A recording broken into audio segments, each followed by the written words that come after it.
Welcome to the Learn Psychotherapy podcast, presented by Sentio University, using the emerging science of deliberate practice to make therapists more effective. I'm Ben Feynman, your partner on the path to therapeutic mastery. If you ask 10 different therapists about their feelings on self-disclosure, you might get 10 different answers. There's a lot of ambiguity when it comes to deciding whether or not to share personal information with a client. If and when you choose to use the skill of self-disclosure, it's probably going to depend on your theoretical approach to therapy and individual preferences, as well as things relevant to your client and your work together. There are a few absolutes about how and when to self-disclose, but it's always important to do so in a way that is experienced as genuine and congruent with your presence as a therapist. And those two traits, genuineness and congruence, are the common factors that we'll be developing in this episode by practicing the very tricky skill of therapist self-disclosure. The goal of self-disclosure can vary, but when done well, it often builds rapport, validates and normalizes the client's experience. It can reduce the power differential in therapy, instill hope, and or humanize the therapist. It's typically brief, and it's always done for the benefit of the client, not the therapist. This skill is best used infrequently and with considerable care. If it's done poorly, self-disclosure can lead to confusion, blurred boundaries, and the focus of the session can shift to the therapist. One last note before we get to the skill criteria, and this is important. If you're practicing along and you're certain that there's nothing appropriate for you to disclose about yourself in response to the client's statement, you can just skip to the next one. It's always better to not disclose anything than to say something that isn't genuine. Now let's talk about the skill criteria. The first criteria is one we've used twice before, and that's to begin with a short response, reflection, or validating comment. Criteria 2 is to briefly share something about yourself in response to the client's statement that is designed to benefit the client. And criteria 3 is to invite further exploration of the topic being discussed in a way that shifts the focus back to the client. As always, you can find these skill criteria in the show notes and on our website at sentio.org. Here's an example. The last month has been miserable. I am just so tremendously stressed with all of my schoolwork. Every day is just stress, stress, stress. The stress of school can feel overwhelming.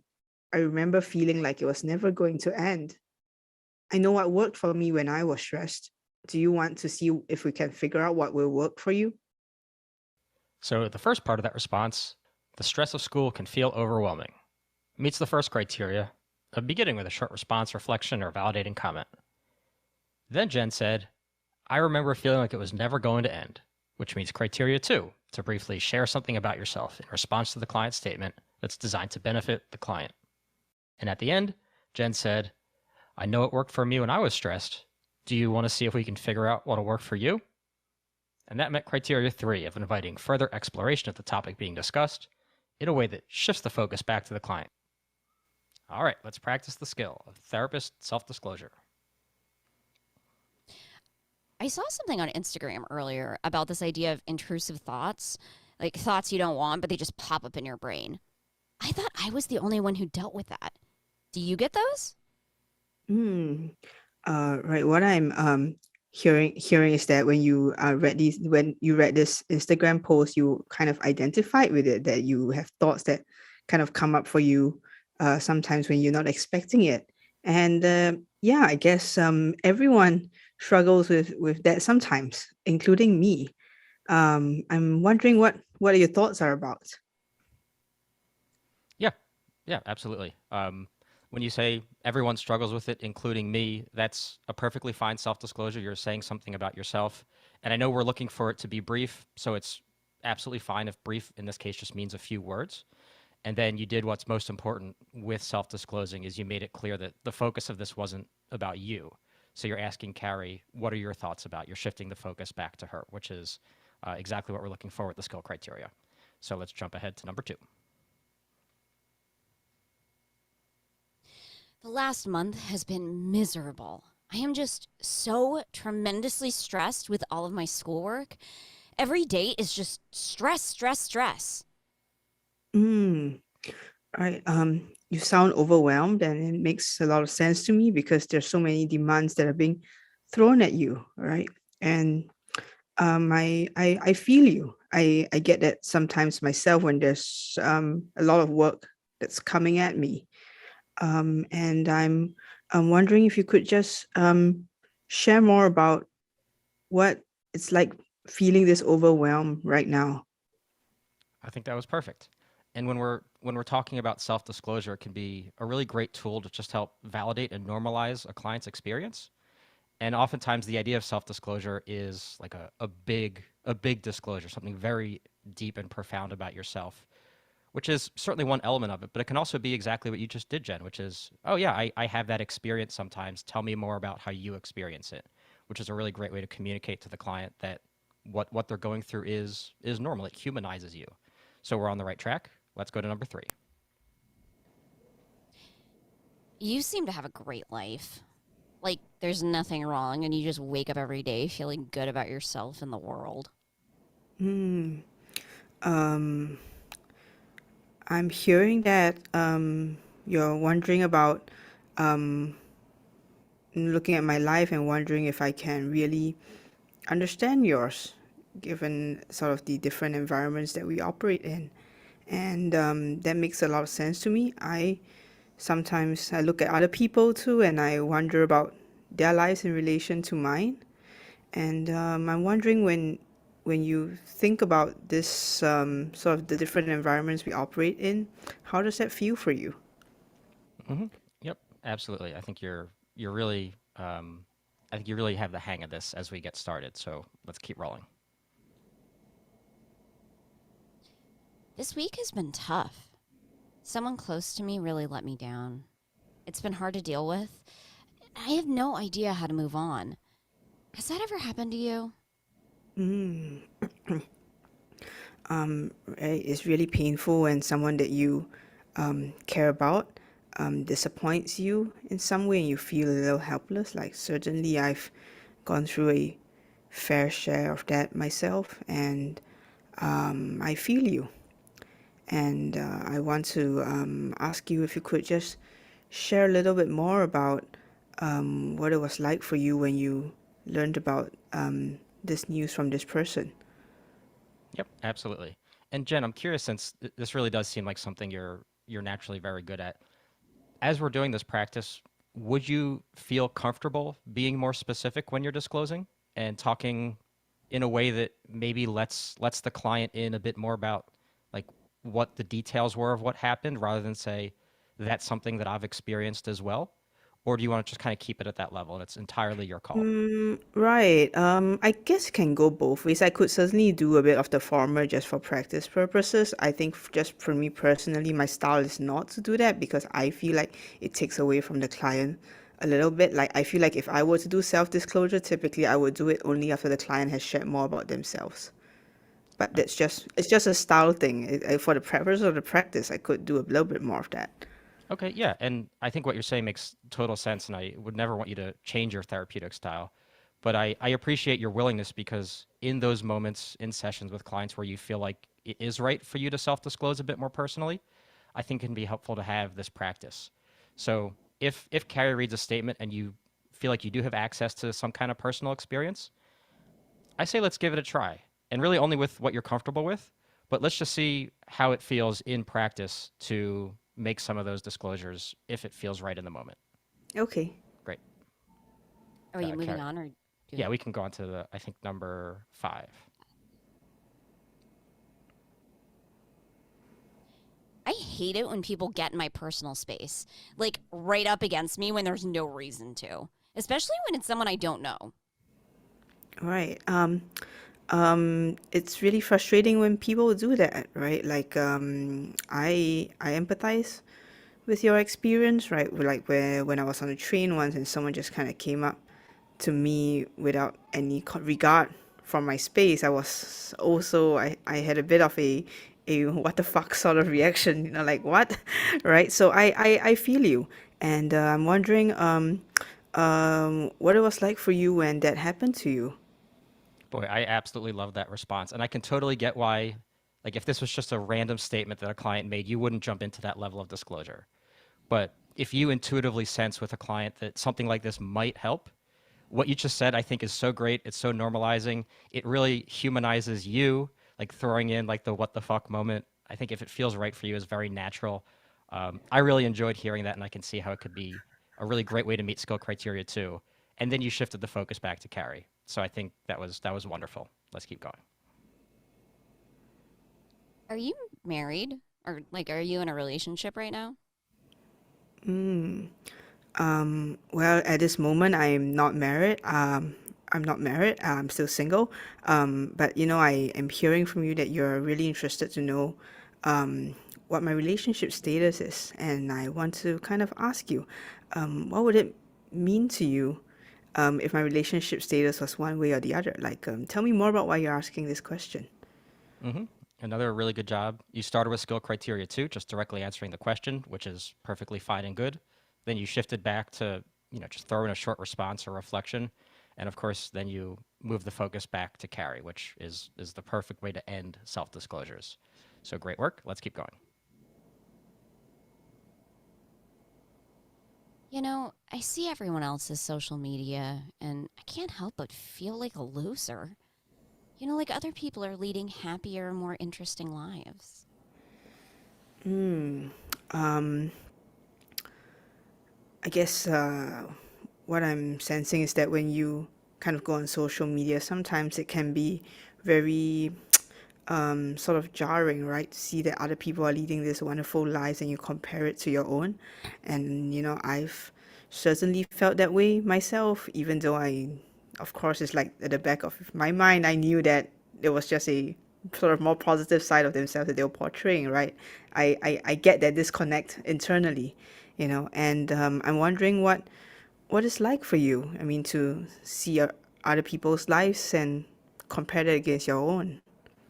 Yep, absolutely. I have nothing to say other than you're doing a great job with this, and I really feel like it's authentic. Every time you've shared something about yourself, it's come across as very true to who you are, which speaks to that genuineness and congruence that's so important in therapy. So you're doing wonderful with this. Let's keep moving. Ben, do you still want me to continue to be specific like this with subsequent? I think it's something where because this is a chance to practice, right? There are no actual clients in front of you. Experiment with being specific, with being general, and as long as it meets the skill criteria, we can keep going down the list. But I think it's a really great way to experiment to see how does it feel for you to share something Okay. very personal because it can be a great clinical tool. And to get that practice doing it is potentially very useful. So I say experiment in ways that you feel most benefits you clinically. Okay. Great. That sounds good. Yep. I'm moving on to number 8. Yeah, thanks, Carrie. I think about death sometimes, not in a suicidal way, but out of fear more than anything else.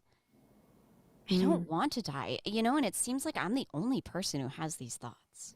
mm.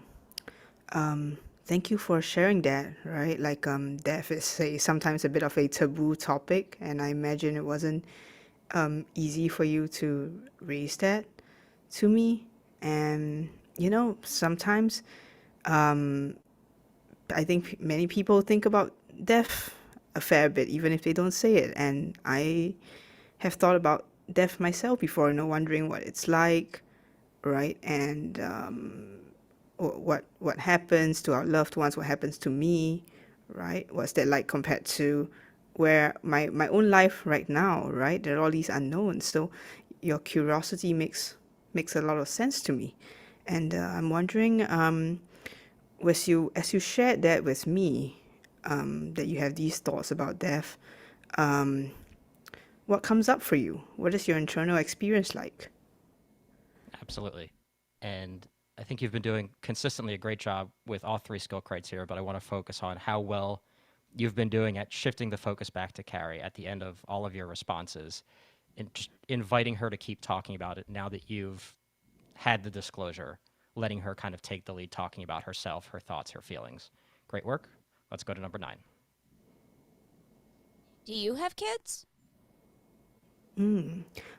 Well, I don't have kids, but I am wondering if you're I'm wondering if you are concerned about whether I understand your experience. And I'm wondering if you could just tell me a little bit more about what's prompting you to ask me this question. I think the what's prompting you to ask me this question is such a great way to conclude this skill because you're really getting that insight into why is it important to carry. And I also really liked how you kind of filled in some backstory that, there's no context that Carrie's asking because she doesn't know if you'd understand her experience. But for the purpose of this, it helps to really give yourself a chance to respond in a way that lets you try something. And so in this case, I liked your creativity in assuming that's where she was coming from. I think it fits well with what we're doing with deliberate practice. And I think really more than any other exercise, I felt like right off the bat, this is one that is clearly something that fits with your style.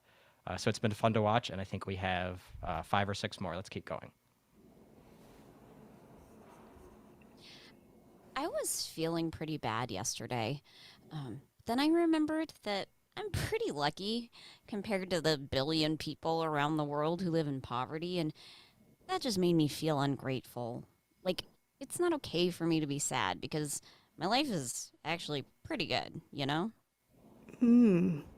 Um, I understand the sort of the ambivalence that you're feeling, right? That on the one hand you are not feeling great, right? That things aren't going the way you hope for them to go, and on the other hand you're thinking that, hey, my life is still pretty good compared to other people, and maybe I should be more grateful for the things that I have. And so there's this sort of dissonance, and I feel that because I get that myself sometimes.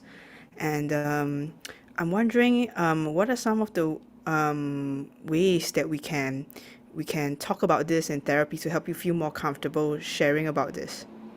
Perfect. And I think that was the example of like the more general type of disclosure where you say, and I feel that too sometimes, and then you just shifted it back to Carrie. So you're getting experience doing really general disclosures, but then also some of the past statements you've responded very specifically, which I think is good to just get that experience with both types of disclosures. Let's keep going. So, I'm gay. You're the first person I've told. It is really scary to say that out loud. Hmm.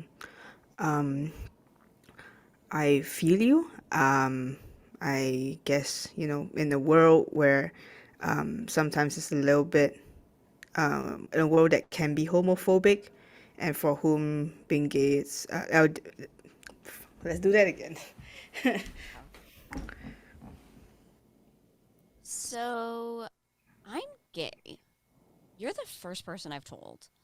It's really scary to say that out loud. First of all, thank you for sharing this with me, right? I mean, given that it's the first time you're saying this to someone, I appreciate your vulnerability and your openness to say that. And I feel you. I identify as a member of the LGBT community myself, and it can sometimes be difficult, right? Especially in a world that has a lot of heteronormative models out there.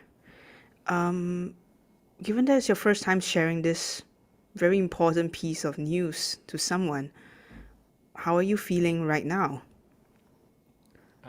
I couldn't begin to say anything other than that was beautifully done. I think that felt very heartfelt and empathic, and really gives Carrie a chance to feel like you're hearing her. Uh, Actually, I'm catching myself. I said I couldn't begin to say anything other than that was well done, and then I started talking. So I'll shut up. Good job. Let's keep going. Lately, I've been worrying a lot about this idea that I'm actually more of a shallow person than I want to be. Like when I'm on dates, I tend to focus on how attractive the person is. I wish I could just turn that off.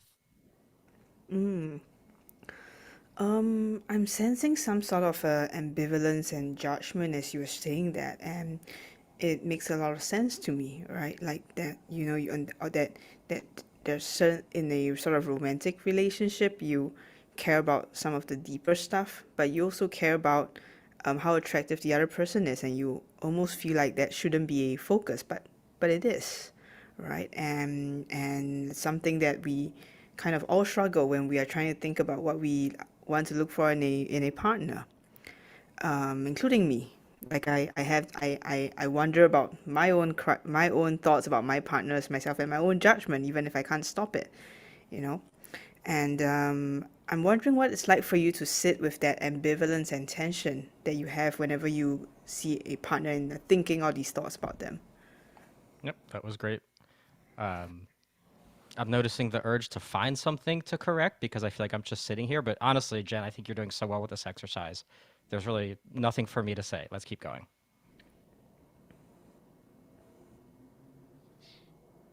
I just want to fit in. I have this burning desire to feel a sense of belonging. And when I get the sense that I'm not part of the group, I end up dwelling on it. Carrie, as you said that, I think my heart really went out to you because I hear from your voice that you you want to fit in and you want to kind of be part of the groups that you are with, and it's such a universal sort of want that we all have, right, as human beings. I mean, you can ask anyone, you ask, I mean, any of your friends, and for me too. Like I have that too. Who doesn't, right? And yet it can be so vulnerable sharing that because it's so raw. And I'm wondering if that is your experience as you share that with me. Well done. Let's go to number 14. It's so hard. Being single again makes me feel so bad about myself.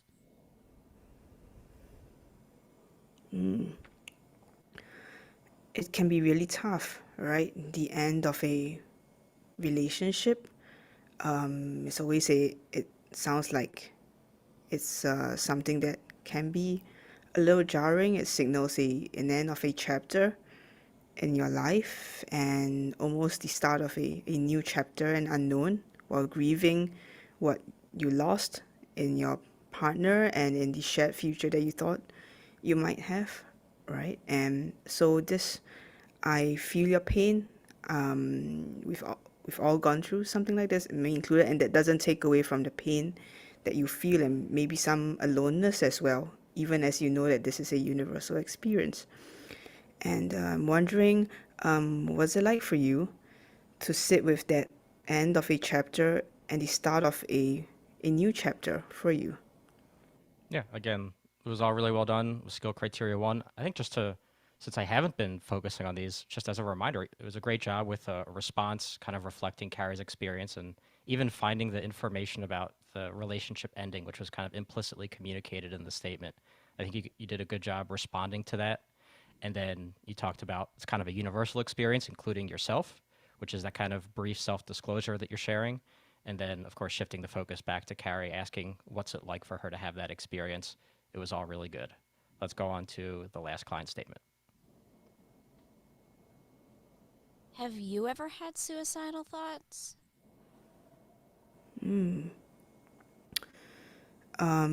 Carrie, as you were saying that, I hear the pain in your voice, and struggling with suicidal thoughts is always hard, right, for anyone. And it and this feeling of pain, I think, is something that everyone can have experienced at some point, right? And I've experienced that myself. Sometimes you feel like the situation is so bleak and it's so painful, and you feel so helpless, and you don't know what's going to come, and you just wonder what it's like for everything to end.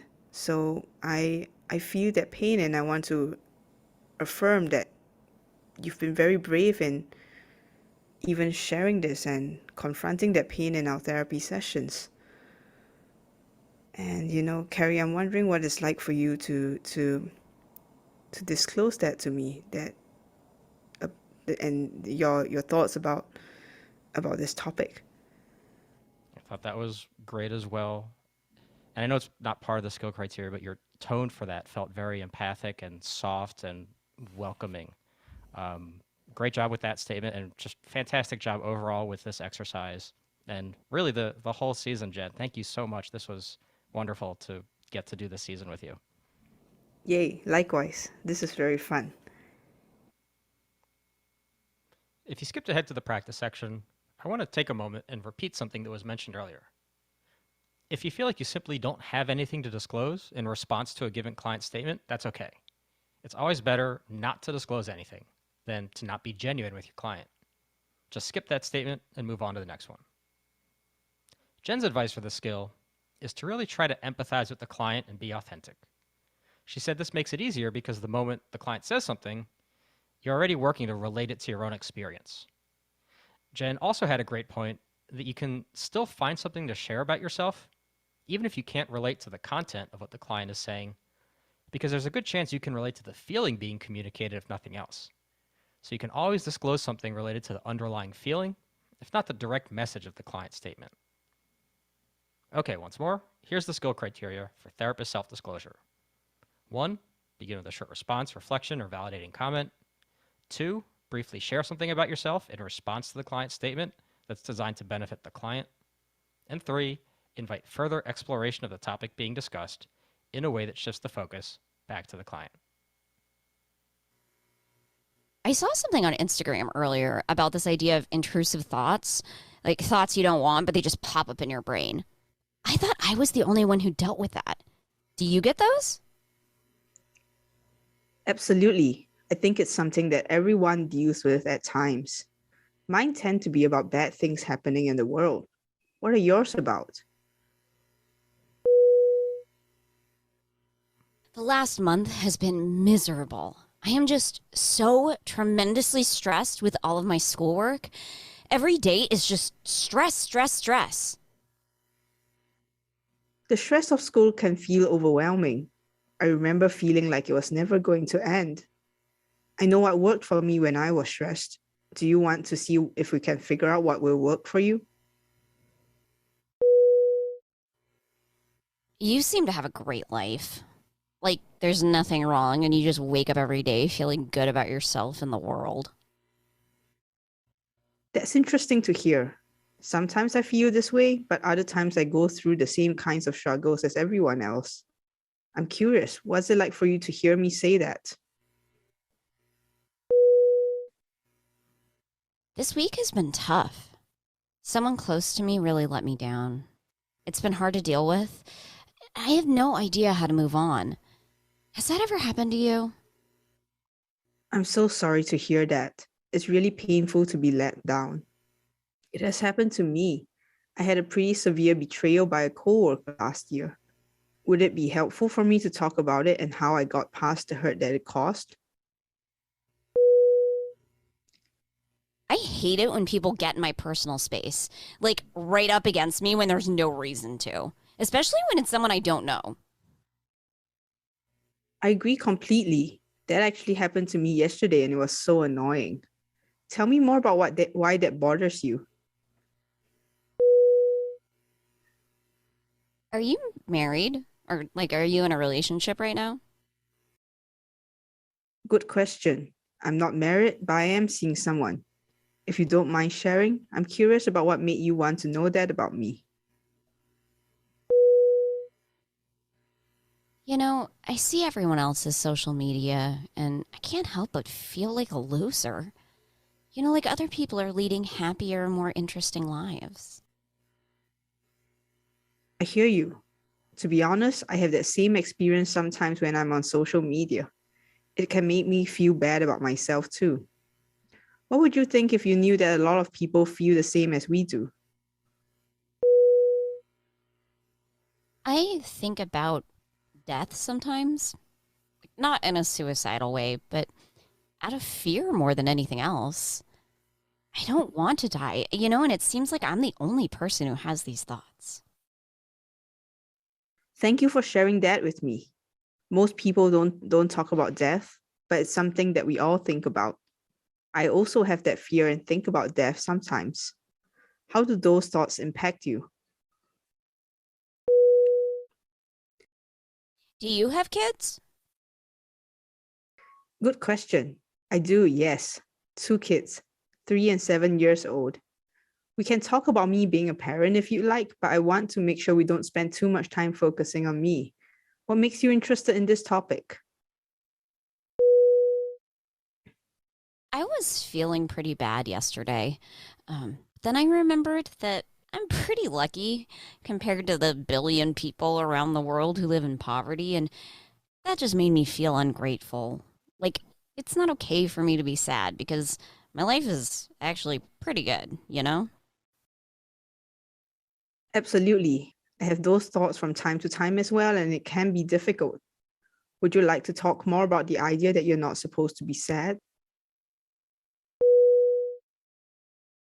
So, I'm gay. You're the first person I've told. It is really scary to say that out loud. Wow, thank you for sharing that with me. I'm straight, so I can't know what you're going through, but I know it takes a lot of courage to come out. How do you feel right now after telling me? Lately, I've been worrying a lot about this idea that I'm actually more of a shallow person than I want to be. Like when I'm on dates, I tend to focus on how attractive the person is. I wish I could just turn that off. That really says a lot about your values and how focusing on attraction doesn't really fit with who you want to be.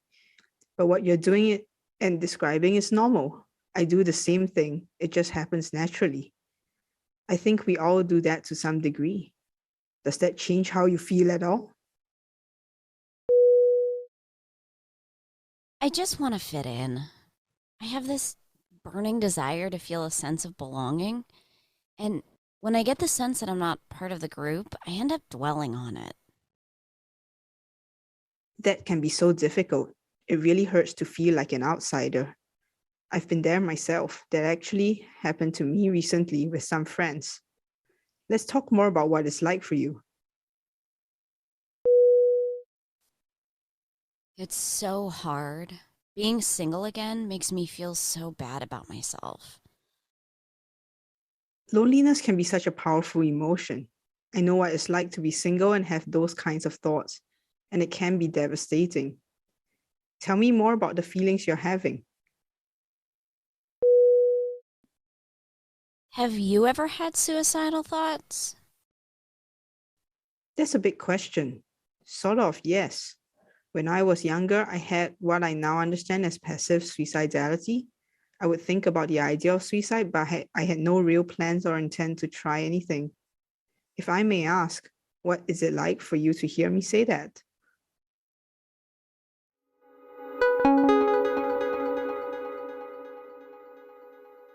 Thanks for listening to the Learn Psychotherapy podcast presented by Sentio University. Visit us at sentio.org for lots of free resources, including downloadable skill criteria, client statements, and sample responses. Our guest therapist for this season is Jen Ang. Caroline Wida is our mock client/actor in residence. And the video editors for our YouTube channel are Amy D. Smith and Alex Vosh. We'll see you next episode.